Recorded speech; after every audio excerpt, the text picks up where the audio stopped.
अंकित भैया से बात करेंगे। तो आपका बहुत बहुत स्वागत है अंकित भैया। थैंक यू सर शुरू करते हैं बिना किसी बीच के बात के, क्योंकि क्या है ना, टाइम लोगों के पास कम होता है और वो ज्यादा चीजें सुनना नहीं पसंद नहीं नहीं ठीक करते, है। वो सीधा टॉपिक पर आते हैं। कोई मैं दिक्कत नहीं है। मैं जो हमारा नेचुरल स्कैवेंजर है वल्चर गिद्ध, जिसके बारे में आज आप लोग हम बात कर रहे हैं, इनका अवेयरनेस डे भी है जो कि सितंबर के पहले शनिवार को मनाया जाता है हर साल। हाँ सर ये स्कैवेंजर हैं, हम लोग को पता है, लोगों को फूड चेन में पता है, पर ये जरूरी क्यों है? देखो, सबसे बड़ी चीज है कि वल्चर्स केवल स्कैवेंजर नहीं है, वल्चर्स ऑब्लिगेट स्कैवेंजर्स हैं। ऑब्लिगेट स्कैवेंजर्स का मीन्स है कि वो केवल मरा हुआ ही खाएंगे। स्कैवेंजर्स हमारे बहुत सारे जानवर होते हैं, जैसे कि लकड़बग्घे भी हैं, चील भी हैं, ईग्रेट्स भी हैं, और जैकॉल भी है, मैना भी है, इवन जो बर्ड्स में छोटी चिड़ियों में भी देखें तो। लेकिन ये सब और चीजें भी खाएंगे। वल्चर्स के साथ क्या है कि वो केवल और केवल मरा हुआ ही जानवर खाते हैं। एक द एक्सेप्शन जैसे हर जानवरों में होते हैं, सभी स्पीशीज में होते हैं, ग्रुप्स में, तो इसमें भी हैं एक्सेप्शन, जैसे कि इजिप्शियन वल्चर है कि वो बहुत ही अपॉर्चुनिस्टिक है। मरा हुआ तो जानवर खाएगा ही, स्कैवेंज करेगा ही, साथ ही साथ वो दूसरी चिड़ियों के अंडे हैं या गोबर में से निकाल के कुछ खा लिया या कूड़े में से बीन के खा लिया, तो वो सब करता है। लेकिन हमारे जो मेजोरिटी ऑफ वल्चर्स हैं वो केवल स्कैवेंज करते हैं, मरा हुआ ही खाएंगे, वरना नहीं खाएंगे। उसके पीछे रीजन ये है कि उनका इवोल्यूशन ऐसा हुआ है, उनका ऐसे इस तरीके इस कोर्स के थ्रू इवोल्यूट हुए हैं कि वो हंट नहीं कर सकते। उनके बीक्स और टैलेंट्स इतने मजबूत नहीं हैं कि जैसे चील और बाज के होते हैं कि वो दूसरे चिड़ियों या जानवरों पर अटैक कर सके, उन पे हंट कर सके। तो अगर स्कैवेंज कर रहे हैं तो बहुत ज़्यादा हेल्पफुल है हमारे नेचर के लिए, क्योंकि वो सफाई कर रहे हैं, नेचुरली सफाई कर्मी है वो। अगर स्कैवेंज नहीं करेंगे वो, तो उसका रिजल्ट होता है कि कुत्तों की पॉपुलेशन बढ़ेगी, क्योंकि भाई कुत्ते अगर खाते हैं तो ऑब्वियस सी बात है उनके अंदर वो हैबिट डेवलप होती है कि वो मीट खाएंगे, तो वो उन इंसानों के लिए खतरा है। साथ ही साथ स्कैवेंज करते हैं तो वो सफाई करते रहते हैं कि अगर सड़ा गला मीट मांस नहीं पड़ा रहेगा खुले में तो बीमारियां नहीं फैलती हैं, हड्डियों से बीमारी नहीं फैलेगी। लेकिन जो सड़ गल रहा है मांस, उससे बीमारियां फैलती हैं पूरे में। वो केवल इंसानों पे नहीं, दूसरे जानवरों को भी नुकसान पहुंचाएंगी। मक्खियां हैं, मैगट्स हैं, अलग अलग तरह के बैक्टीरिया वायरस हैं, जिनसे कि सभी को खतरा है।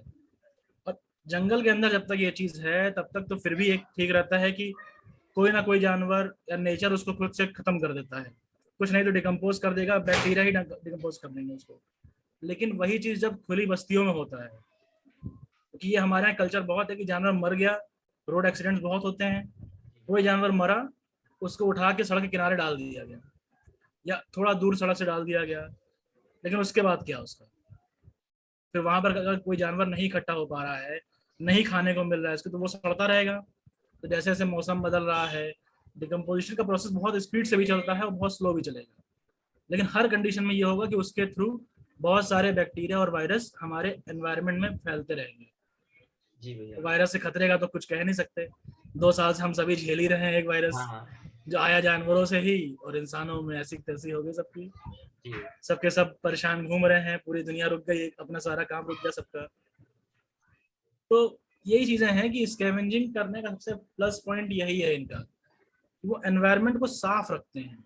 जी कैसी भी बीमारी जो गंदी चीजों से फैल सकती है, सड़े गले मांस से फैल सकती है, वो सब रुकती हैं वल्चर्स की वजह से। जी। सपोर्ट इसमें है दूसरी चिड़ियों जानवरों का, लेकिन मेन वल्चर्स का ही है इसमें खेल। हाँ, मतलब स्कैवेंजर में सबसे ऊपर प्रायोरिटी में या टॉप पर जो है वो हाँ, वल्चर्स हैं। वो तो यही है, टॉप स्कैवेंजर्स तो यही है। मेरा एक पर्सनल क्वेश्चन है भैया, ये जो मैंने कुछ क्वेश्चंस बनाए थे आपसे बात करने के लिए, मेरा एक पर्सनल क्वेश्चन है जो इसमें नहीं है। हाँ वो हाँ, ये है कि कोई आपने अपनी पीएचडी के लिए सर किंग वल्चर ही क्यों चुना? देखो, हम जब पीएचडी की बात करते हैं तो सबसे पहला हमारा जो क्वेश्चन होता है वो ये कि रिसर्च गैप कितना है। क्योंकि बेसिकली हमको तो ये देखना है ना कि अब इंडिया में 9 तरह के वल्चर्स पाए जाते हैं। उसके बाद हम ये देखते हैं कि हम कहाँ तक पहुंच सकते हैं। तो किंग वल्चर हमारी अप्रोच में था कि ठीक है, हम बुंदेलखंड जा सकते हैं, काम कर सकते हैं। अब कोई हमसे कहे कि भाई 3000 फीट ऊपर जा करके बीएडेड वल्चर पे काम करो, तो यहाँ वाले के लिए वहां काम करना उतना आसान नहीं है। जी भैया, ना उतनी सहूलियत है, ना उतने फंड्स का है, या सब कुछ कह लो, रिसोर्सेज की बात होती है। जी फिर दूसरा होता है कि रिसर्च गैप कितना है। तो इन्फॉर्मेशन जब मैंने सर्च करी वल्चर्स के बारे में, तो सबसे कम इन्फॉर्मेशन जो थी वो रेड हेडेड वल्चर के बारे में ही थी, किंग वल्चर जो हमारा एशियन किंग वल्चर है। हम्म, तो अब गिने चुने पेपर्स थे इसके ऊपर, मिलता बहुत रेयर है, लोगों ने काम इसलिए बहुत कम करा इसके ऊपर। मैंने कहा यार, अगर हम जब इन्फॉर्मेशन दे ही रहे हैं, अपना एक योगदान दे रहे हैं साइंस के लिए, कोशिश कर रहे हैं उसके लिए, तो ऐसी चीज में दो जिसके बारे में कम पता है, तो जी ताकि और इन्फॉर्मेशन बढ़ पाए, वो गैप थोड़ा सा फिल हो पाए। जी क्योंकि बाकी जितने वल्चर्स हैं, चाहे इंडिकस हो, चाहे वाइट रम्ड हो, इजिप्शियन हो, स्लेंडर बिल्ड हो, या हम इधर उठा लें तो अपने ये सिनेरियस है, हिमालयन है, जी इन सब के बारे में काम हुआ है। इंडिया में अगर नहीं हुआ तो इंडिया के बाहर हुआ है, लेकिन हुआ जरूर है। अब रेड हेडेड वल्चर का क्या है कि इसकी रेंज भी बहुत कम है। जी जब हम इसकी रेंज की बात करते हैं तो ये केवल इंडियन पेनिनसुला में पाया जाता है। उसकी वजह से बाहर के लोग इस पे काम कर नहीं पाते, अवेलेबिलिटी बहुत कम है, तो यहाँ वाले भी नहीं कर पाते ज्यादा काम। बस अवेलेबिलिटी कम जब होने का मौका, रीजन क्या है भैया? अवेलेबिलिटी कम होने का रीजन एज सच अभी कुछ नहीं कर सकते इसका, क्योंकि डाइक्लोफिनेक का जो असर मेन कहा जाता था कि वल्चर्स मरे, जी, वो भी बहुत बहुत प्रूवन नहीं है रेड हेड वल्चर के लिए। ऐसा कोई केस आज तक रिपोर्ट नहीं हुआ है। उस ठीक। पे हम आएंगे, पोल्यूशन के ऊपर हम लोग आ रहे हाँ हैं तो हाँ, वो एक बाकी अलग तो से। देखो, शुरुआत से ही ये हमेशा रेयर रहा है। कभी भी ऐसा नहीं रहा कि रेड हेड वल्चर बहुत ज्यादा मात्रा में पाया जाता रहा, क्योंकि टेरिटोरियल है ना ये। जी जी एक जी, रीजन बहुत बड़ा ये फंसता है इसका। तो टेरिटोरियल होने की वजह से ये एक अपनी टेरिटरी बनाने के बाद उसमें दूसरे किंग वल्चर को रहने नहीं देता। ओके, तो ऐसे में कॉन्फ्लिक्ट बढ़ता है, तो या तो वो मर जाते हैं, उनको जगह नहीं मिली, या फिर किसी और ग्रुप के साथ रहेंगे।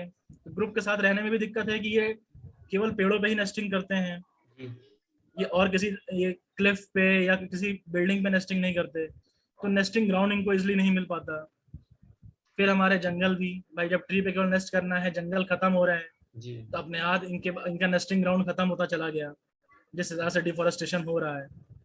ऑफ कोर्स, भाई हमारा ग्रीन कवर बड़ा है, लेकिन हाँ, ग्रीन कवर में हमारा सब कुछ काउंट होता है ना। जी वो जी केवल जंगल नहीं है, वो तो शहरी इलाकों में भी ग्रीन कवर काउंट हो जाएगा।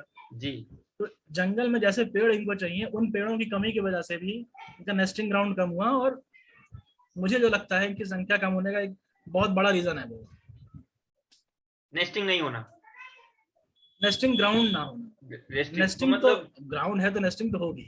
हाँ, तो मतलब लोगों से ये अपील है कि पेड़ जो लगाएं वो ऐसे हों जो बड़े हों, फल फूल हैं और काफी देखो, सालों तक चलें, ऊंचाई तक रहें, ताकि नेस्टिंग के ऐसे लिए जो पेड़, है ग्राउंड देखो, प्रोवाइड हो सके।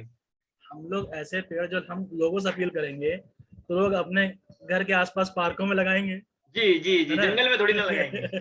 जंगल लगाने नहीं जाएंगे ना। और अपील वैसे ये भी करनी, है ना अपील ये मानसिकता करनी कि तो कि जंगल ना जंगल तो काटे। पहले से बना हुआ है, हम तो घर के बस। पास ऑक्सीजन की हाँ। पूरा करते हैं हम तो ऑक्सीजन को, बस तो वो है। हमारी वही होता है कि हमको इमीडिएट जो चीज मिल पाए, ये ह्यूमन नेचर है भाई। हाँ हमको हाँ हाँ, इमीडिएट जो मिल सकता है हम उसी पे फोकस करते हैं। जी जी जी। लॉन्ग और टर्म पे सोचने का काम कुछ लिमिटेड लोगों ने ले रखा है बस। नहीं मतलब सोचते तो हैं, बच्चों को हम अगर शुरू से ऐसा पढ़ाएं कि ये भी है और वो भी है, यानी कि डेवलपमेंट भी करना है, और हमारा जो एंशिएंट जो हम लोग हैं पुराने इंडियंस खास करके, कि हम पेड़ पौधों को ज्यादा पूजते हैं, ये सब चीजें हैं, तो ये भी बच्चों को सिखाएं तो हो सकता है कुछ चेंजेस हो सकते हैं।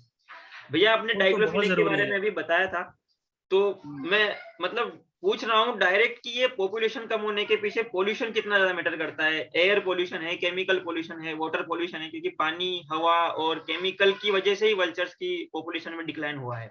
तो यह कितना बड़ा जो है हम्म। पॉपुलेशन को कम करने में योगदान दे रहे हैं हम लोग पॉल्यूशन को फैलाकर।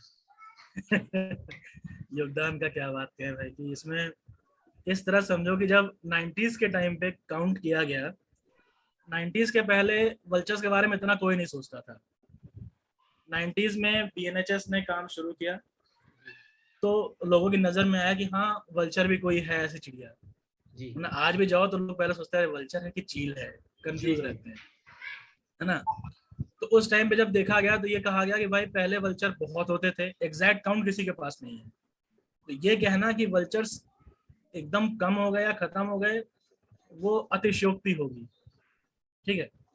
तो एग्जैक्ट काउंट किसी के पास ना होने की वजह से हमने एस्टिमेट लगाया कि इतने लाख वल्चर थे या उतने लाख वल्चर्स थे, और एकदम से 90% 96% वल्चर्स हमारे खत्म हो गए जी भाई। ठीक है, हम जब साइंस की बात करते हैं तो हम फैक्ट्स पे जाते हैं, ऑफ और कोर्स। फैक्ट है ये कि हाँ ठीक है, वल्चर्स पहले होते थे फिर खत्म हो गए।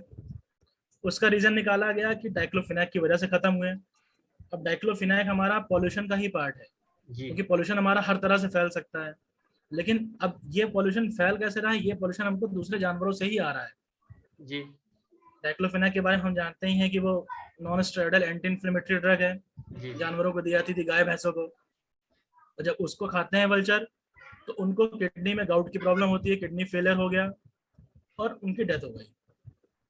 अगर कम अमाउंट में गया तो और दूसरे इफेक्ट्स हो सकते हैं कि जैसे मतलब एजिंग प्रोसेस उनका स्पीड में आ जाए, या जो एक्शेल है वो वीक हो जाए कि एग लेइंग हुई और अंडा गिरते ही टूट गया। जी तो क्योंकि अब साल में एक ही बार अंडा देते हैं, तो वो सब भी ध्यान देने वाली चीजें हैं। जी और एक एक बार अंडा देंगे और एक ही अंडा देंगे, ये भी नहीं कि 2 अंडे दें। अच्छा ठीक, तो जानवरों के थ्रू वो पॉल्यूशन के फॉर्म में बायो एक्यूमुलेशन के थ्रू वल्चर्स में पहुंचा। ठीक, साथ ही साथ और जो बात करें कि जितनी भी NSAID हैं, non steroidal anti inflammatory drug, तो अभी टेस्ट अभी भी चल रहे हैं। बहुत सारी ऐसी हैं जिसमें कीटोप्रोफेन है, आइबुप्रोफेन है, या निमोस्लाइड है। जी ऐसी और भी बहुत सारी दवाइयां हैं जिनका कहा जाता है कि एडवर्स इफेक्ट हो रहा है वल्चर्स पे। इंडिया में काम हो रहा है, मुझे नहीं मालूम कि बहुत ज़्यादा है कि नहीं, कह नहीं सकता, क्योंकि बहुत सारी चीज़ें ऐसी होती है जब रिसर्च हो गई 4-5 साल 10 साल, तब वो बाहर आती है। जी लेकिन अगर हम फॉरेन कंट्रीज में देखें तो इस पर बहुत काम हो रहा है, निमोस्लाइड पे बहुत काम चल रहा है, और वो एज अ पॉल्यूटेंट वल्चर्स को इफेक्ट कर रहा है, ये मालूम चल रहा है। अच्छा ठीक, तो जिसकी वजह से वल्चर्स मरे तो हैं नो डाउट, लेकिन एग्जैक्ट क्या काउंट है, कितने थे, अब कितने बचे हैं, उसकी वजह से कितने बचे हैं ये मालूम है, उसकी वजह से कितने बचे हैं ये नहीं मालूम किसी को भी एग्जैक्ट। इस पे अभी काम होना है, और अच्छा आगे होगा ये भी पक्का, क्योंकि अब बहुत से लोग वल्चर्स पे काम करना शुरू कर चुके हैं। जी जी। और मतलब ये और बॉलीवुड रिसर्च का कितना बड़ा एरिया हो सकता है वल्चर्स के लिए, अगर हम भाई वल्चर्स के पर ही देखो, बात करें तो? वल्चर्स के ऊपर ही अगर हम रिसर्च के एस्पेक्ट से बात करें तो अभी बहुत कुछ हो सकता है इस फील्ड में, तो बहुत कुछ हो सकता है, क्योंकि हम केवल और केवल दवाइयों के पीछे भाग रहे हैं, जी और पॉल्यूशन के बारे में हम सोच ही नहीं रहे अभी, हाँ, क्योंकि क्योंकि हमको ये लगता है अरे फैक्ट्रियों से निकलने इससे वाला इससे धुआं भी तो चिड़ियों को एक क्या पोल्यूशन का दिक्कत। रीजन है। सब कुछ है, वही मैं कह रहा हूँ। देखो, वल्चर्स को इफेक्ट करने के लिए हर चीज हो सकती है ना, है तो वो भी एक ऑर्गेनिज्म ही, उसको भी एनवायरनमेंट में रहना है। जी जी जी तो एक डेफिनेट एनवायरनमेंट में जब कोई ऑर्गेनिज्म रहता है तो उसमें कोई भी चेंज होगा तो वो उसके ऊपर इफेक्ट डालेगा। जी अगर अच्छा इफेक्ट हो रहा है तो बढ़िया है, गलत इफेक्ट हो रहा है तो वो एज अ पॉल्यूटेंट ही दूंगा उसके लिए, ऑफ कोर्स। है ना। ऐसे में सबसे बड़ी बात यह है कि हम और पॉल्यूशन के बारे में कितना सोचते हैं। जैसे हम लोग की लैब से अगर बात करें तो कुछ साल पहले एक स्टडी की गई थी ओरछा में। वहां पर देखा गया कि ओरछा में हिस्टोरिकल मॉन्यूमेंट्स बहुत सारे हैं। तो वहां पे जब ओरछा फेस्टिवल ऑर्गेनाइज होता है तो उन मॉन्यूमेंट्स में वल्चर्स की नेस्टिंग बहुत सारी है, जो कि डिस्टर्ब होती है उसकी वजह से। और जब नेस्टिंग हम डिस्टर्ब कर रहे हैं वल्चर की, तो ये मान के चलो कि हम उन वल्चर को या फिर उस ग्रुप ऑफ वल्चर को उनकी लाइफ साइकिल में 1 साल पीछे कर दे रहे हैं। जी ठीक है, नेस्टिंग डिस्टर्ब हुई तो एग लेइंग डिस्टर्ब होगी, ऑफ मेटिंग कोर्स। डिस्टर्ब हुई उसके वजह से, उन्होंने नेस्ट छोड़ ही दिया, सोच लो अबंडन कर दिया नेस्ट, तो नया नेस्ट बनाएंगे, सब कुछ वो अगले साल ही करेंगे, जी उस साल नहीं कर पाएंगे, क्योंकि उनका एक फिक्स सीजन है। बिल्कुल। तो वो इस महीने से इस महीने के बीच में जब एनवायरमेंटल फैक्टर्स उनके फेवर में होंगे तब वो काम करेंगे। जी तो वो चीज उनका नहीं मिला, क्योंकि उस टाइम पे फेस्टिवल ऑर्गेनाइज हो रहा है। तो हाँ साउंड पॉल्यूशन, लाइट पॉल्यूशन इतना ज्यादा होता है वहां पे कि वल्चर्स भागते हैं। वल्चर्स का नेचर भी ऐसा है, वल्चर बहुत ही शाई बर्ड है, दिखने में हाँ बहुत बड़ा है वो, लेकिन इतना डरपोक, इतना शर्मीला जानवर है वो कि आप उससे 100 मीटर दूर भी होंगे, आपको देख लेगा तो उड़ जाएगा वो। हाँ, ये है, हम लोगों उसको ने देखा है यहाँ पर हमारे केपरनाथ वैली वही में कह रहा खूब हूँ। सारे लॉन्ग बिल्ड हैं, तो हम जैसे ही जाते हैं वो उड़ जाते हैं उनका अपना। और बच्चे ऐसे वही उनको उड़ते हुए देख के काफी फैसिनेट होते हैं कि मैंने उसको देखा और वो उड़ लिया। बच्चे हैं या बड़े हैं, पर वो उनको पता नहीं चल रहा है कि वो उनकी प्रेजेंस की वजह से डिस्टर्ब हो रखे हैं, वो इसलिए उड़ रहे हैं ना। हम ये सब डिस्टरबेंस की तरफ सोचते ही नहीं है अभी, क्योंकि देखो सबसे बड़ी बात है कि कुछ वल्चर स्पीशीज ऐसी हैं जो ह्यूमंस के बीच में भी रहती हैं। जी। जैसे हम लॉन्ग बिल्ड की बात करें या इजिप्शियन वल्चर की बात करें, इजिप्शियन वल्चर, जी। है ना, तो ये दोनों स्पीशीज ऐसी हैं जो ह्यूमंस के बीच में रहती हैं। अभी मैंने अच्छा। ओरछा का एग्जांपल दिया, तो ओरछा में अगर कभी जाए लोग तो वहाँ देखें जगह है छतरी, जी। ठीक है, सिनोटैप्स हैं वो बेसिकली, और उसके ऊपर वल्चर्स की अच्छी कॉलोनी है लॉन्ग बिल्ड की, अच्छा। मतलब मोर देन 30 नेस्ट है वहाँ पर, ओ। जो आपको पूरे साल मिलेंगे। हम्म। लेकिन जिस हिसाब से टूरिज्म वहाँ पे बढ़ता है, जिस हिसाब से ओरछा फेस्टिवल के टाइम पे वहाँ पे कंस्ट्रक्शंस होते हैं, टेंट लगाए जाएंगे, लाइट लगाई जाएगी, लाउड स्पीकर्स लगेंगे, क्योंकि बगल में नदी है, हाँ। वहीं बगल में मंदिर है, हाँ। तो इतना ज्यादा पोल्यूशन होता है वहां पर कि वल्चर्स अपने नेस्ट को छोड़ छोड़ के भाग जाते हैं। तो मतलब हम लोगों को तो हमारे जाएंगे तो फेस्टिवल कहाँ सेलिब्रेट जाएंगे? करने के पहले ये सब चीजें सोचनी चाहिए। हमको हर चीज सोचनी है ना भाई, केवल हम नहीं रह रहे हैं, हम नहीं रह हमारे रहे साथ हैं। साथ हमारे साथ और भी तो लोग हैं, जानवर हैं वहां पे, बिल्कुल बिल्कुल। उनको भी तो देखना है, क्योंकि बिल्कुल। ये इफेक्ट्स तो हम हर एक जगह देख सकते हैं। ये पॉल्यूशन का इफेक्ट केवल वल्चर्स क्यों नहीं, हर एनिमल पे देखने को मिलता है हमको। अगर हम गौर करें तो कहते थे कि चिड़िया जो है वो सुबह 4:30-5 बजे ब्रह्म मुहूर्त में बोलना शुरू कर देती थी, हाँ। है ना। अब के टाइम में हमको रात 2 ही बजे चिड़ियों की आवाज सुनाई देने लगती है, बिल्कुल। तो क्योंकि रात भर बोलती हैं। स्ट्रीट लाइट्स के वजह से इतना ज्यादा लाइट पॉल्यूशन रहता है कि उनकी साइकिल बिगड़ती है। बिल्कुल। तो वो इफेक्ट हमको सब जगह देखने को मिलता है, ये और इफेक्ट हमको वल्चर पे भी देखने को मिल रहा है। आप हमसे उम्र में बहुत बड़े हो, आपने वो ब्रह्म मुहूर्त वाली बात कही, तो हमने केवल वो बात सुनी है। हमने वाकई में हाँ। कभी सुबह 4 बजे चिड़िया को चहचहाते हुए नहीं देखा। मुर्गे को तो चलो छोड़ो, वो तो बातें हैं। वो तो बातें हैं। बाकी हमने कभी ऐसा नहीं, रात भर जरूर वो, पर जैसे जैसे मतलब उनका साइकिल जो बिगड़ा है ना, उसका रीजन कहीं ना कहीं हम लोग हैं। नहीं देखो ये हमें रात, माननी पड़ेंगी बातें। हाँ वही चीज है, हम ब्रीडिंग उस चीज को बिहेवियर है, इग्नोर फीडिंग नहीं कर बिहेवियर सकते। है, ये सब चीजें उनकी साइकिल की जो सारी, नेचुरल साइकिल है वो चेंज होती जा रही है। वो पूरे उनकी जितनी भी लाइफ लाइफ हिस्ट्री है, हर एक पार्ट पे इन पॉल्यूशंस का इफेक्ट पड़ता है। तो अभी ऐसे हमने बात करी तो ये हमारा लाइट, साउंड और केमिकल पॉल्यूशन की बात हो गई। जी। अगर हम वाटर की बात करें तो वाटर पॉल्यूशन भी इन पे इफेक्ट कर रहा है। इसका बिल्कुल। इफेक्ट भी कैसे है कि वाटर पॉल्यूशन के थ्रू वल्चर्स की एक बहुत पिक्यूलियर हैबिट होती है कि वल्चर्स जब फीड करेंगे, जब खाएंगे किसी जानवर को, तो वो जब जानवर खाते हैं तो जानवर के अंदर पूरा घुस जाएगा उनका सर, जी। ठीक, उसके बाद वो अंदर से नोच नोच करके उसकी मसल्स को, टेंडन्स को खाएंगे।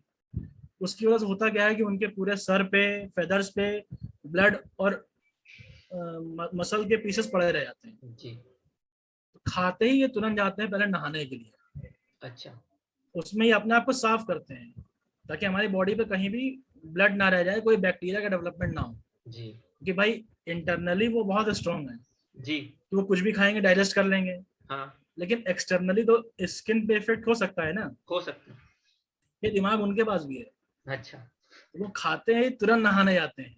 जी। ऐसे में जब वाटर की स्कैर्सिटी होती है या वाटर की अवेलेबिलिटी नहीं है या ऐसे वाटर सोर्सेज हैं जहाँ पे ह्यूमंस का ज्यादा इंटरवेंशन है, जी। तो ऑब्वियस बात है वहाँ वल्चर्स नहीं जा पाएंगे। नहीं। शर्मिला और जानवर ऐसे है, क्या टाइम ही पे, है। बस ऐसे टाइम में क्या होता है कि जब वो नहीं आते हैं तो वेट करते हैं, वेट करने की वजह से बैक्टीरिया का डेवलपमेंट ज्यादा होता है, क्योंकि देर तक वो बैठे रहेंगे वैसे ही गंदे, जी। तो नुकसान तो उन्हीं को हो रहा है अल्टीमेटली। हाँ, और हमें भी हो रहा है, क्योंकि हमारा भी तो लाइफ साइकिल उनका बिगड़ तो रहा है ना उनकी वजह से। भाई देखो, हम लोग के तो जो नुकसान है वो इर्रिप्रेसिबल है, ऑफ कोर्स। ठीक है। हम उनको कंजर्व या प्रोटेक्ट करके का बचा भी लेंगे, लेकिन उसकी वजह से हमने अपने ऊपर जो नुकसान पहले ले आए हैं जी। पिछले 30-40-50-100 सालों में, जी। उसको हम रिप्लेस नहीं कर सकते, उसको नहीं हम कर रिवर्स सकते। नहीं कर सकते। नहीं कर सकते, बिल्कुल। तो वो चीजें सोचने वाली हैं कि कैसे हम इन सब चीजों को कंट्रोल करके उनको भी बचाएं, साथ ही साथ अपना तो हम अब जो कर चुके खराब कर चुके, लेकिन आगे जो आने वाली जनरेशन है कम से कम वो तो बेहतर रह पाए, उनके जी। बारे में सोचना जरूरी है। जी भैया। और अब जैसे आज जो IVAD 2021 हम लोग सेलिब्रेट कर रहे हैं, तो इन सब कैंप्स के या इन सब स्ट्रेटजीज के जो कि गवर्नमेंट के द्वारा या आप लोगों के द्वारा जो करवाई जाती हैं अवेयरनेस कैंप्स या जो डेज मनाए जाते हैं, इनका इम्पैक्ट कितना पड़ता है? इम्पैक्ट की बात करूं भाई तो देखो, पर्सनल लेवल पे मैं बता सकता हूं कि मुझे बहुत इफेक्ट देखने को मिला है इसका। मैं वल्चर अवेयरनेस से पिछले 7 साल से जुड़ा हुआ हूँ। उसके पहले वाइल्ड लाइफ का थ्रू काम कर रहा था कुछ ना कुछ, लेकिन हाँ, वल्चर पे मैं फुल फ्लैशली तभी जुड़ा जब मैं पीएचडी में आया। उसके पहले 1-2 बार मैंने किया था, तो वो एक बस कह लो कि वाइल्ड लाइफ एक्टिविटी है, इंटरेस्ट है, तो उसके बेसिस से मैं करता था जी। तो उस 7-8 साल 9 साल की जो मैं बात कहूँ तो उसमें मुझे बहुत चेंज देखने को मिला है जी। अब छोटे बच्चों को हम जब स्कूल, हमारा अवेयरनेस का काम होता है कि हम छोटे बच्चों को और लोकल पब्लिक को अवेयर करते हैं, खास करके जहाँ वल्चर्स मिल रहे हैं, जिन एरिया से वल्चर्स पाए जा रहे हैं वहां पे जो लोग रह रहे हैं उनको ज्यादा अवेयर करने की जरूरत है ताकि वो नुकसान ना पहुंचाए। लखनऊ का आदमी जा करके राजस्थान में नुकसान नहीं पहुंचाएगा वल्चर्स को, नहीं पहुंचाएगा, ठीक है, या फिर लखनऊ का आदमी जा करके पीलीभीत कतरनिया घाट में नुकसान नहीं पहुंचाएगा, लेकिन जो वहां रह रहा है वो इमीडिएट इफेक्ट डाल रहा है हमारे वल्चर पॉपुलेशन के ऊपर जी, तो उनको अवेयर करते हैं, वो इफेक्ट अब बहुत देखने को मिलता है, पॉजिटिव इफेक्ट है वो, वल्चर्स के बारे में हम लोग जानते हैं। वरना अभी बात कहूँ तो मैं 2017 में फील्ड पे था अपनी पीएचडी की, तो वहां पे इजिप्शियन वल्चर को देख के सब ये कहते थे देखो सफेद चील जा रही है। अच्छा। अब चील है तो चील है, जैसे दिखा लोगों ने कुछ नहीं तो बच्चे पीछे दौड़ गए उसके डंडा लेकर के, क्योंकि अब वो तो ग्रुप में रह रहा है। हाँ। कहीं कूड़े का ढेर दिख रहा है तो वहां बैठा हुआ है इजिप्शियन वल्चर, कुछ नहीं तो ईटा ही मार दे रहे हैं उसको कि उड़ा दो ऐसे मजे मजे में। हाँ। तो वो सब चीजें, वो सारे इंसिडेंट्स अब बहुत कम होते हैं। पहले वल्चर मॉर्टेलिटी के बहुत केसेस सुनने को मिलते थे। क्यों? क्योंकि लोग उनके घोंसले तोड़ देते थे, किसी पुराने मॉन्यूमेंट पे घोंसला बना रखा है तो उसको खराब कर दिया जाता था कि नहीं ये तो खराब कर रहा है मॉन्यूमेंट को, क्योंकि ये बीट करते हैं तो वो व्हाइट वॉश जैसा होता है, वो चीजों को खराब करता ही करता है, एसिडिक होता है बहुत जी। तो ऐसे में लोग भगाते बहुत थे, बहुत परेशान करते थे वल्चर्स को, लेकिन अब वो चीज कम मिलती है, वो इंसिडेंट्स कम हो गए क्योंकि लोगों को ये समझ में आने लगा है कि भाई हम इस एनवायरनमेंट में हैं जिसमें रह रहे हैं, उस एनवायरनमेंट में बैलेंस बना के रखने के लिए ये एनिमल बहुत जरूरी है जी। अब ये कहो कि भले उनको डर से आया हो कि उनको समझ में आ गया अगर ये नहीं रहा तो हमको भी दिक्कत होगी, हम रहे ना रहे ये रह सकता है लेकिन ये नहीं रहेगा तो हम नहीं रह पाएंगे जी। ये समझ में आने लगा है आप लोगों को, तो वो पॉजिटिव इम्पैक्ट अवेयरनेस का अब दिखता है जी। और सबसे इम्पोर्टेंट चीज जो एविडेंट है वो है स्कूली बच्चों में। हम जो अवेयरनेस कैंपेन्स चलाते हैं या जितने भी IVAT पे अवेयरनेस कैंपेन्स चलाए जाते हैं जगह जगह पे, उसमें हम प्रायोरिटी देते हैं स्कूली बच्चों को। उनके लिए, अब छोटे बच्चे हैं उनको हम जाके वल्चर्स पे लेक्चर देंगे तो वो सुनेंगे नहीं। उनको क्या मतलब है ना, तो उसके हिसाब से उनसे एक्टिविटीज कराई जाती हैं, जैसे कि पोस्टर कंपटीशन हो गया, रंगोली मेकिंग हो गया, क्विज कंपटीशन हो गया ऐसे में बच्चे उसमें इंटरेस्ट ज्यादा लेते हैं, उसी इंटरेस्ट के बहाने वो सीखते हैं जी। तो ये सब एक्टिविटीज उनके दिमाग पे बहुत अच्छा असर डालती हैं। और जो बच्चा अभी इस एज में सीख रहा है कि 5th-6th का बच्चा, हाई स्कूल तक का बच्चा अभी सीख रहा है, अवेयर हो रहा है जिस चीज के बारे में, वो लाइफ टाइम उसके साथ रहेगी। बिल्कुल, है ना। तो अवेयरनेस का बहुत पॉजिटिव इम्पैक्ट हुआ है जो कि पिछले 10 साल में देखने को बहुत मिलता है, और केवल यही नहीं पूरे इंडिया में मिलता है। उस अवेयरनेस का एक बहुत बड़ा इम्पैक्ट ये भी देखने को मिलता है कि अब लोग वल्चर्स पे रिसर्च ज्यादा कर रहे हैं, उनके बारे में ज्यादा जानने की कोशिश कर रहे हैं जी। पहले IVAT हम लोग ऑर्गेनाइज करते थे तो हार्डली 40 लोग 50 लोग आते थे, पार्टिसिपेट ही नहीं करना चाहते थे, आधों को समझ में नहीं आता था क्या कि वल्चर क्या है, अरे इसकी क्या जरूरत है, ये तो गंदा जानवर है, हाँ, इसका हाँ। क्या करना है ना, मांस खाता है तो ऐसे ही गंदे कूड़े में रहता है।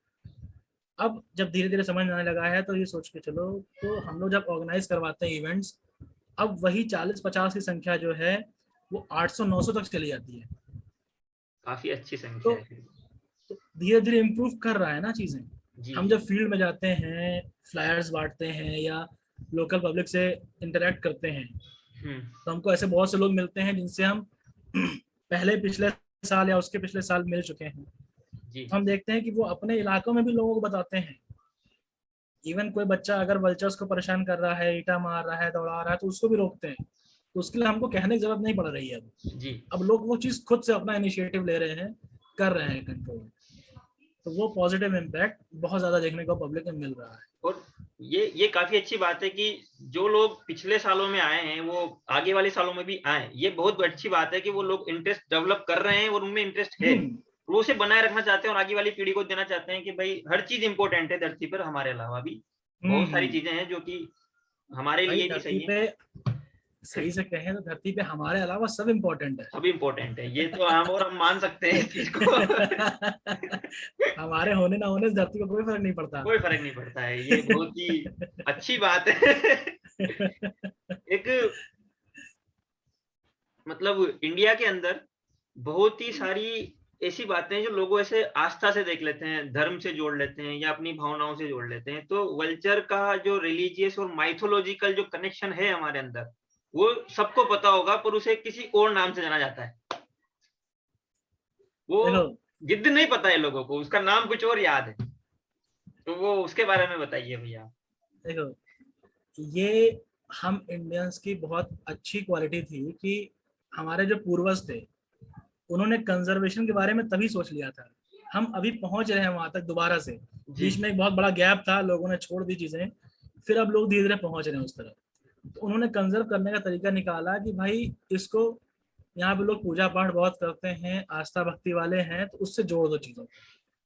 तो बहुत आसान तरीका है इंडिया में चीजों को कंजर्व करने का, अगर हम उसको किसी देवता से, किसी भी धर्म से जोड़ देते हो जी। ऐसे में इंडिया में लोग गिद्ध को गिद्ध नहीं जानते हैं, जटायु जानते हैं। जटायु जानते हैं, ठीक, जिसका बहुत अच्छा वर्णन किया गया है रामायण में। तो वहां से जटायु पूजे जाने लग गए। वो पिता समान उनको माना है उन्होंने। तो हम लोग तो जब अवेयरनेस करते हैं तो हमारा पहला ही होता है ये कमेंट कि भाई हम गिद्ध के बारे में बताने आए हैं, जो कि आप लोगों ने रामायण में जटायु नाम से सुना होगा जी। तो लोगों के अपने आप जाता है, जटायु के बारे में बात हो रही, रामायण के बारे में बात हो रही है। हाँ। तो आधो इंटरेस्ट अपने आप आ जाता है। बिल्कुल बिल्कुल। और जो पुराने लोग हैं, लोग हैं जो मतलब मांस को या इन सब चीजों को गंदा सा मानते हैं, वो जटायु के नाम से थोड़ा प्रीफर करेंगे और आगे बैठ के सुनते हैं फिर चीजों को। वो यही सब चीजें मैंने कहा, वो बहुत अच्छा तरीका था हमारे पूर्वजों का कि उन्होंने चीजों को धर्म से जोड़ दिया, तो चीजें बच गई। बहुत सारी चीजें ऐसी हैं जो बच गई। और गिद्ध का संरक्षण भी इसीलिए जरूरी हो गया लोगों के लिए, क्योंकि वो जुड़ा था कहीं ना कहीं हमारे माइथोलॉजिकल सिग्निफिकेंस से। जी। और ये माइथोलॉजिकल सिग्निफिकेंस हमको इंडिया में जितनी मिलती है देखने को, उससे कहीं ज्यादा हमको बाहर भी मिलती है, दूसरे कल्चर से मिलती है। अब इंडिया के हम बाहर की बात करें तो इजिप्ट में जाएं अगर, तो इजिप्शियन जितना भी स्क्रिप्चर है उसमें हमको इजिप्शियन वल्चर हर जगह मिलता है। अच्छा। इजिप्शियन वल्चर को इसीलिए फराउस चिकन कहा जाता है, उसका एक दूसरा नाम है। कितने भी फराउस थे, उनकी जो मूर्तियां बनी हुई हैं इजिप्ट में या पिरामिड्स में मिलती हैं, पिरामिड्स में जो भी इंक्रिप्शंस मिलते हैं उसमें इजिप्शियन वल्चर हर जगह मिलता है। अच्छा। हाँ, ऐसे ही और धर्मों की बात करें तो जैसे पारसियों में, हिंदुओं के अलावा, हिंदू में चलो जटायु की बात हो गई, पारसियों में गिद्धों का बहुत बड़ा महत्व था। मतलब हमको लगता है हिंदुओं से ज्यादा पारसियों में था। अच्छा। क्योंकि पारसियों का होता है कि वो जानते हैं कि अगर कोई मर गया है तो उसको दफनाएंगे नहीं या जलाएंगे नहीं। दफना देंगे तो जमीन खराब होगी, जला देंगे तो एनवायरनमेंट खराब होगा। जी। ठीक, उन दोनों चीज से बचते थे। तो उनके लिए एक बहुत ही फेमस जगह थी मुंबई में, टावर ऑफ साइलेंस कहते हैं उसको। अच्छा। अब तो बहुत वहां पे कह लो लगभग खत्म ही हो गई चीजें। अभी उसके बारे में मुझे भी पता था टावर ऑफ साइलेंस के बारे में, लेकिन अभी जब मैं अपनी थीसिस लिख रहा था तब थोड़ा डिटेल में मालूम चला उस बारे में जी। कि कैसे होता था, क्या होता था। तो बेसिकली वहाँ टावर ऑफ साइलेंस में था कि जब कोई उनकी फैमिली का मर गया, डेथ हो गई उसकी, तो उसको ले जा करके उसकी बॉडी को ओपन करके, जी, ओपन करने का मीन्स ये है कि किसी भी शार्प ऑब्जेक्ट से बॉडी को थोड़ा सा ओपन कर दिया गया। जी। और क्योंकि वल्चर्स ओपन नहीं कर पाते जल्दी, है ना, तो उसको ले आके बॉडी ओपन करके वहाँ टावर ऑफ साइलेंस में छोड़ दिया था। और सडनली कुछ ही मिनट्स के अंदर वहाँ पे 100, 200, 500 वल्चर्स आते थे, उस बॉडी में जितना था सब खा करके हड्डियां छोड़ के चले जाते थे। ये उनका तरीका था एक्सटर्मिनेट करने का अपने यहाँ की डेड बॉडीज को। मतलब मरने के बाद भी आप किसी को कुछ देके जा रहे हो, वो वाली भावनाओं से वो लोग करते थे। तो दे के जा रहे हो, ऊपर से एनवायरनमेंट को कितना फायदा पहुंच रहा है उससे। जी। आप दफना रहे हो तो सही बात है कि भाई ठीक है, हमारी बॉडी डिकम्पोज होगी, सॉइल में मिल जाएगी, लेकिन कितना ज्यादा टाइम लगेगा उसमें, आप ये सोचो। हाँ। हम जला रहे हैं तो ठीक है, हम उसमें फ्यूल वुड यूज कर रहे हैं, पेड़ काट रहे हैं, हम्म। एनवायरनमेंट में धुआं फैला ही रहे हैं। बिल्कुल। तो ठीक है, हमारे धर्म की बात है वो, मैं भी हिंदू हूँ, हमारा भी कुछ होता है तो किया वही जाता है। हाँ बिल्कुल। लेकिन तरीका तो भाई गलत, तो जो जो उसमें जो चीज गलत है वो गलत पॉइंट आउट करना गलत नहीं होता। बिल्कुल। बिल्कुल। ठीक, ऐसे ही सेम प्रैक्टिस जो पारसियों की थी, यही तिब्बत में भी होती है। अच्छा। वहां पर भी यही था, जो मॉन्क्स थे, अगर मॉन्क्स में किसी की डेथ हो गई तो वो एक ओपन ग्राउंड है, वहां पर एक पत्थर का बड़ा सा टुकड़ा पड़ा हुआ है फ्लैट, उसके ऊपर ले जाके बॉडी को छोड़ देते थे। जी।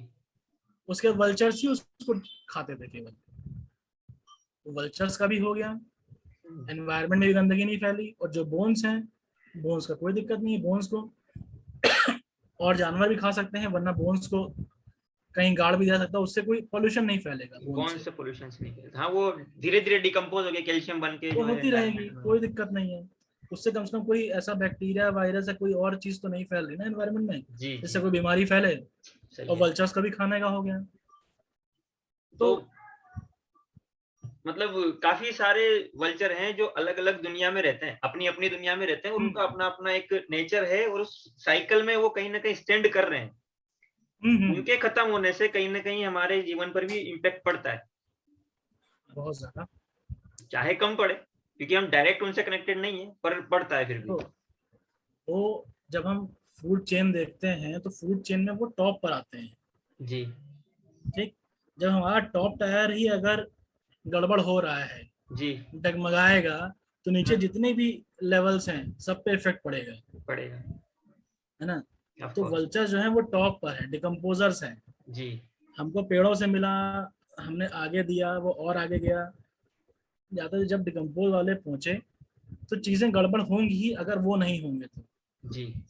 कि उनके एब्सेंस में जो बाकी जानवर हैं, जो स्पेशली कार्निवोर थे, वो स्कैवेंज की तरफ बढ़ते जा रहे हैं, क्योंकि वो इजी फूड है उनके लिए, बिल्कुल। है ना। हर एक की ये हैबिट होती है, जितने भी ऑर्गेनिजम्स हैं, कि हमको इजीली खाने को मिल जाए, बिल्कुल। हमको हमको मेहनत ना करनी पड़े, हमको पड़ा हुआ कहीं मिल गया है या हमको कोई दे रहा है, हम खा लेंगे, हम सुकून से रहेंगे। सही है। तो ये हैबिट जानवरों में भी है। अगर वल्चर्स की एब्सेंस है तो दूसरे जानवर जैसे कुत्ते हैं, सियार हैं, और बाकी चिड़िया हैं, जी। जितने भी बर्ड्स वगैरह हैं, सब स्कैवेंज की तरफ धीरे धीरे मोल्ड हो रही हैं। वो बहुत नुकसानदेह है हमारे लिए, क्योंकि हमको नहीं पता है अभी एग्जैक्टली कि जब वो सड़ने गलने वाली चीजें खा रहे हैं, मीट खा रहे हैं, तो उसका एडवर्स इफेक्ट उनके ऊपर क्या पड़ रहा है।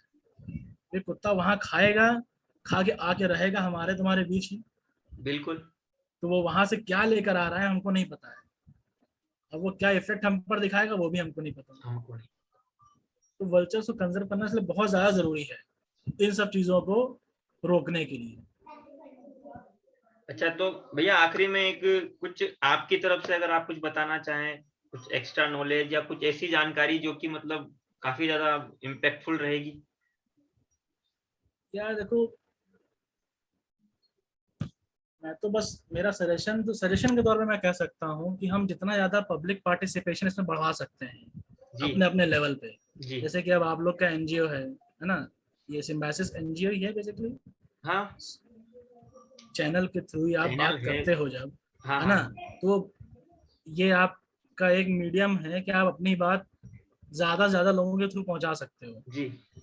सोशल मीडिया इसीलिए मामले में इफेक्टिव है। बिल्कुल।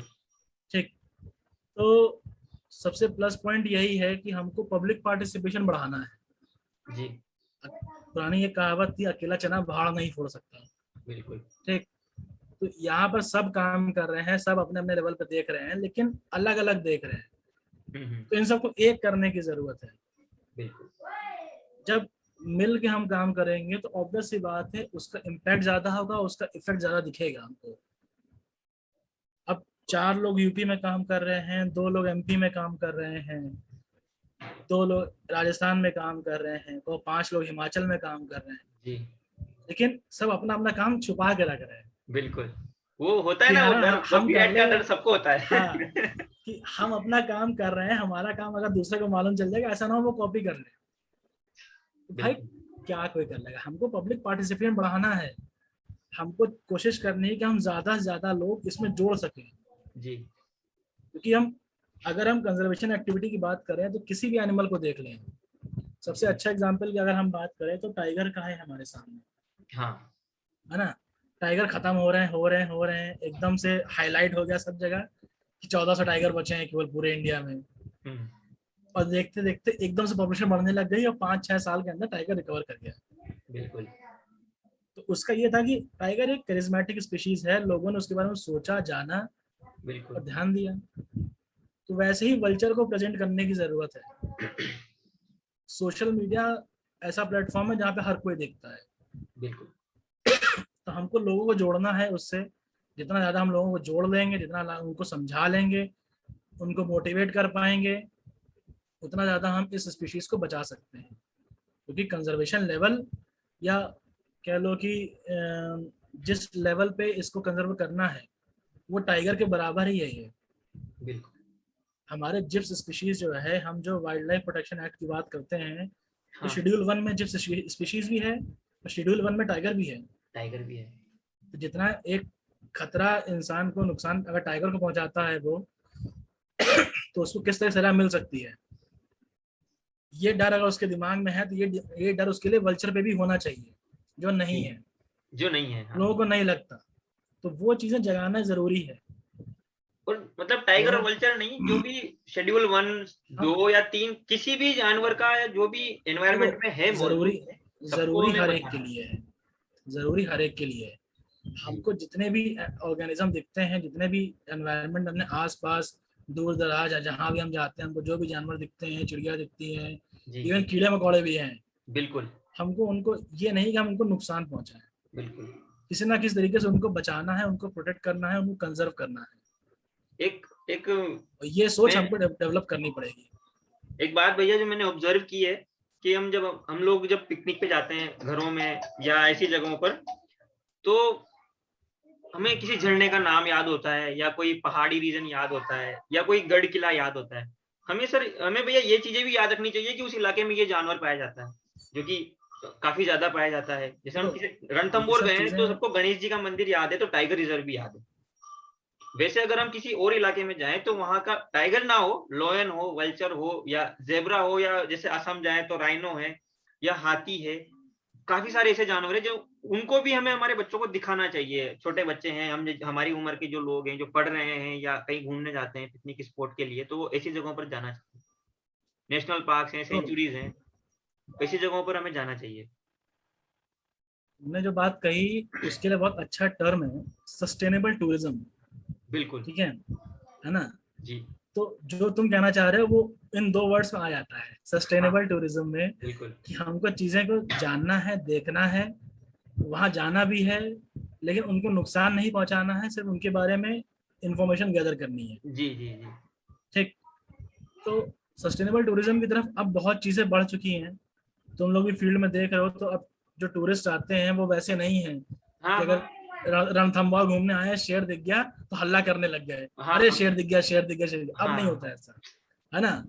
उसके लिए हमको मास मेंटेलिटी चेंज करनी पड़ेगी। मास मेंटेलिटी से मेरा मतलब है कि केवल पब्लिक पार्टिसिपेशन की जो मैं बात कर रहा था, उससे फिर काम केवल नहीं बनेगा। हमको हर एक जो ग्रेड पे उस चीज से जुड़े हुए लोग हैं उन सबको इन्वॉल्व करना पड़ेगा एक साथ। जी। इसमें सबसे बड़ा रोल आता है रिसर्चर्स का, स्टूडेंट्स का और फॉरेस्ट डिपार्टमेंट का। बिल्कुल। रिसर्चर्स का काम है कि भाई वो कुछ ऐसा बताएं जो स्टूडेंट्स के थ्रू बात आगे फैल सके, क्योंकि स्टूडेंट्स ऐसा मीडियम है, उनको जो चीज़ बता दो वो आगे बढ़ी जाती है, हाँ। पहुंच जाएगी, आए कहीं ना कहीं वो ग्रुप में पहुंचती है। बिल्कुल। जब ग्रुप में पहुंचती है तो चीज़ें हाईलाइट होती हैं। फिर वही बातें हमको फॉरेस्ट डिपार्टमेंट को भी बतानी है, क्योंकि हम कितना भी कर लें, हम किसी चीज़ का कंजर्वेशन प्रोटेक्शन तभी कर सकते हैं जब फॉरेस्ट डिपार्टमेंट का इन्वॉल्वमेंट उसमें हो। बिल्कुल। हम इंडिविजुअल लेवल पे जाके इंडिया में या फिर कहीं भी हम नहीं कर सकते, हाँ, क्योंकि वो क्योंकि वर्किंग ऑब्वियस बॉडी सी है। बात है, वही चीज़, हाँ। वो वर्किंग बॉडी है तो उसको हमको इन्वॉल्व करना ही करना है। बिल्कुल। और जिस हिसाब से आज के टाइम में ये एनिमल्स फॉरेस्ट के अंदर शिफ्ट होते जा रहे हैं और ज्यादा डीप में जाते जा रहे हैं जी क्योंकि फ्रिंजेस पे इतना ज्यादा एनक्रोचमेंट हो रहा है, तो जानवर अंदर की तरफ सिकुड़ते जा रहे हैं जी जंगल के कोर में। ठीक है, वो चाहे बड़े कार्निवोर्स हों या फिर बर्ड्स हों, इस जी वजह से कॉन्फ्लिक्ट के केसेस भी बढ़ रहे हैं, हाँ है ना। तो फॉरेस्ट डिपार्टमेंट का इन्वॉल्वमेंट इसमें बहुत जरूरी है। अब बात करें इन्वॉल्वमेंट की, तो अब पिछले 5-6 साल से बहुत है इन्वॉल्वमेंट। अब फॉरेस्ट डिपार्टमेंट बहुत सीरियसली देखता है चीज़ों को, बहुत ज़्यादा इस तरीके से सोचता है, क्योंकि अब जो उनके यहाँ एम्प्लॉयज़ हैं फॉरेस्ट डिपार्टमेंट के, जो नए डीएफओज हैं, जी सीसीएफ्स हैं, वो सब बहुत ही यंग में है। तो उनके अंदर अभी ये है कि हाँ, हम आए हैं तो हमको ये काम कर लेना है, हमको ये कंजर्व करना है, हमको वो बचाना है, ये बचाना है। और तो वो एंथुजियाज्म उनके अंदर तक बचा है। हाँ हाँ हाँ, और तब ये तक भी है वो ना भैया कि जो, क्योंकि उन्हें कोई भी कंजर्वेशन का जो काम है वो शुरू नहीं करना है, वो शुरू हो चुका है कहीं ना कहीं किसी न किसी लेवल पे, उन्हें अब उसे देखना है, आगे बढ़ाना है। तो वो एक भाई ये उन्हें रिलीफ देता है मॉनिटरिंग कि हमें करना शुरू जरूरी नहीं है करना ना, है, हमें आगे बढ़ाना है। इस वजह से भी वो लोग थोड़ा इसीलिए। ज्यादा कंजर्वेशन में जो है ज्यादा पार्टिसिपेशन करते हैं। हाँ, बाकी वही है कि जितना वो चीज़ समझें, हम जितना समझा पाए उनको, जी जी कि जी ऑब्वियस बात है उनकी नॉलेज हमसे ज़्यादा है बिल्कुल जंगल के बारे में, वो हमसे कहीं बेहतर जानते हैं। बिल्कुल जानते हैं। इसीलिए उनके साथ मिल के जब तक हम काम नहीं करेंगे और ग्रुप्स में काम नहीं करेंगे तब तक नहीं होगा। बिल्कुल भैया। हम्म। तो धन्यवाद भैया, काफी अच्छी आपने जानकारी दी, और एक आपने नई मुझे टर्म सिखा दी, सस्टेनेबल टूरिज्म। तो इसका मैं कहीं ना कहीं अच्छा सा यूज करूंगा। हो सके तो मेरे जो घर के बड़े हैं या जो छोटे बच्चे हैं उन्हें मैं ऐसी जगहों पर लेके जाऊं, ताकि उन्हें दिखाऊं। कल देखो वल्चर शुरुआत तो अवेयरनेस डे, आज वल्चर अवेयरनेस डे है, तो अभी गेपरनाथ में जो है लॉन्ग बिल्ड की काफी अच्छी कॉलोनी है, मैं चाहूंगा कि अच्छा, मतलब मैं उन्हें दिखाऊं वहां पर नहीं कि देखो, ऐसा होता है। ये बहुत अच्छा तरीका है कि हम अपने आसपास वालों से शुरू करें चीजें। जी जी तो जी आसपास सबसे पहले अपने घर से ही शुरू करें, हाँ, है ना। उन्हीं की उंगली पकड़ के हम ले जा अगर सकते हैं, दूसरों को तो कैसे लेके जाएंगे। दूसरे से कह सकते हैं कि भाई वहां हाँ जाते हो तो ऐसा किया करो, वैसा किया करो, ये सही। मत करो, वो मत करो, लेकिन इनको हम खुद से कंट्रोल कर सकते हैं ना। जी जी, तो उनको सिखाना बहुत जरूरी है, क्योंकि वो आगे जरूर सिखाएंगे अपने साथियों को। और जो जो देखते हैं वो सीख जाते हैं कि हाँ ये कर रहे हैं तो हम्म, अच्छा ही कर रहे होंगे, बुरा तो कौन करना चाहेगा, कोई नहीं वही करना चाहता चीज, बुरा। वही चीज। तो वो वाली बात करना कोई नहीं चाहता है, वो इंटेंशनली कहीं नहीं होता है, वो अनइंटेंशनली हो जाता है। हो जाता है। हाँ, हाँ, ये कोट है। तो हाँ वो कोट ये है। तो धन्यवाद भैया। एक अपील हो जाए मतलब लोगों से कि भाई ऐसी चीजों को जो है आगे बढ़ाएं, सब्सक्राइब करें और शेयर और कमेंट करें, और आज की बातचीत कैसी लगे मतलब लोग बताएं हमें, तो अच्छा रहेगा। जरूर, मैं तो यही कहूंगा भाई, जितने भी लोग हम लोग को सुन रहे हैं, उसमें आपको इस कन्वर्सेशन से जो भी इंफॉर्मेशन मिली है उसको ज़रूर आगे बढ़ाइए। और ऐसे आपको बहुत सारी इंफॉर्मेशन मिलती रहेगी, इसके लिए आप ये चैनल जरूर सब्सक्राइब कर लीजिए, क्योंकि हाँ ये लोग करते रहते हैं कुछ ना कुछ, मैंने देखे हैं वीडियोज इनके, और आगे भी करते ही रहेंगे। एंथुसियास्टिक लोग हैं, कुछ ना कुछ तो करेंगे ही अब करेंगे ये वो लोग क्या है इस ना कि फील्ड वो में। उससे क्या है ना थोड़ा मिल जाता है कि हाँ लोग देख रहे हैं तो कर लेते हैं। हाँ, वही है, हाँ वो सब्सक्राइब लाइक शेयर करना चाहिए लोगों को। मैं तो हाँ, यही चाहता हूँ। हम लोग करते, खूब करता हूँ मैं, खूब करता हूँ। और मतलब मैं लोगों से ये कहना चाहता हूँ कि जो भी बातें हम लोग करते हैं उसके नीचे कमेंट जरूर डालें। आपको कैसा लगा, हाँ, आप क्या आपको क्या सोचते हैं इन सब लगा। चीजों के बारे में, या आप पहले सुन चुके हैं या नहीं सुन चुके हैं, या क्या आपको ऐसी चीजें जो हमें गलत पता हो आप हमें सही कर दो, या आपको जो गलत पता हो वो सही आप हुई या नहीं, तो ऐसी साथ चीजें ही साथ कमेंट करें। आपने सुना है, आप कुछ ऐसी कोई चीज है जो आपको अभी नहीं समझ में आई, जी आप वो जानना चाहते हो, तो आप कमेंट में लिख दो, हाँ उसका हाँ, जवाब दिया जाएगा। जी सब आप कुछ है, आप हर क्वेश्चंस चीज के डाल लिए सकते हो, अवेलेबल है। किसी भी चीज से रिलेटेड क्वेश्चंस डाल सकते हो, तो आप वो भी डालें। उससे क्या होता है कि एक अटैचमेंट और इंगेजमेंट बढ़ती है उन सब चीजों के बारे में। वो ऐसा नहीं है कि वीडियो डाल दी और देख ली और भूल गए, वैसा नहीं होता है। कमेंट हम्म, डालोगे, हम आंसर करेंगे, हम आपसे कुछ और पूछ लेंगे, तो वो इंगेजमेंट बढ़ जाती है। तो धन्यवाद भैया। चलो भाई।